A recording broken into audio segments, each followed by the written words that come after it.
Welcome to Lit with Ernest, the podcast where we delve into the world of literature and explore its significance in our lives.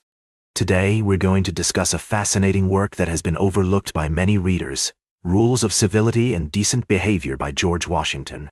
This collection of 110 rules was written by the young Washington as a guide for personal conduct, and it offers valuable insights into the social norms and values of 18th century America. As we explore this work, let's start with its historical context.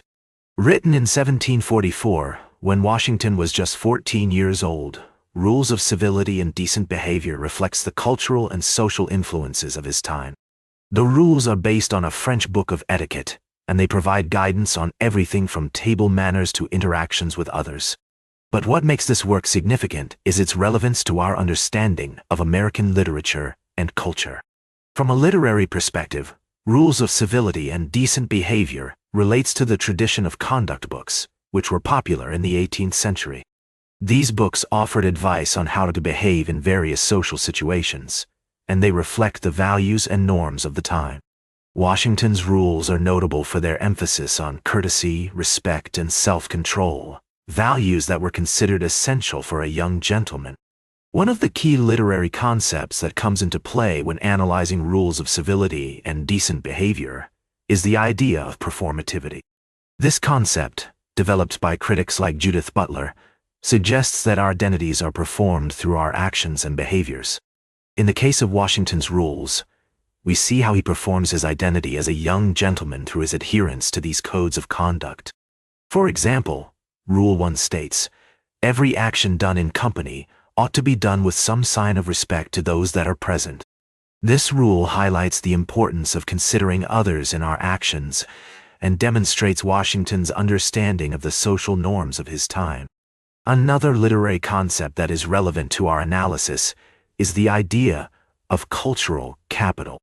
This concept, developed by sociologist Pierre Bourdieu, refers to the social assets and resources that individuals accumulate through their experiences and interactions.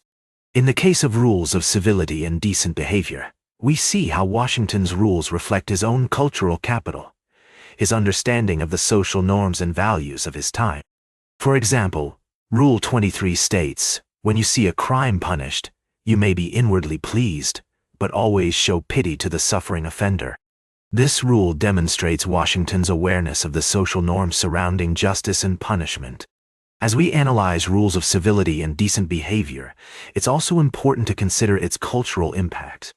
This work has influenced American literature and culture in significant ways, reflecting the values and norms of the time. For example, the emphasis on self-control and respect for others is a theme that runs throughout much of American literature, from the works of Benjamin Franklin to those of Mark Twain. In terms of its continued relevance, Rules of Civility and Decent Behavior offers valuable insights into the importance of social norms and values in shaping our behavior. In an age where social media often rewards outrage and sensationalism over a thoughtful reflection, Washington's rules remind us of the importance of considering others and treating them with respect. As the old masters would say, character is destiny, and this work shows us how to build character through simple, everyday actions. As we conclude our discussion of Rules of Civility and Decent Behavior, let's reflect on its enduring significance. This work remains important to modern readers because it offers a unique window into the social norms and values of 18th century America. It also provides valuable insights into the importance of self-control, respect, and courtesy in our interactions with others. So why does Rules of Civility and Decent Behavior remain important to modern readers? For one, it offers a refreshing alternative to the cynicism and narcissism that can dominate our public discourse.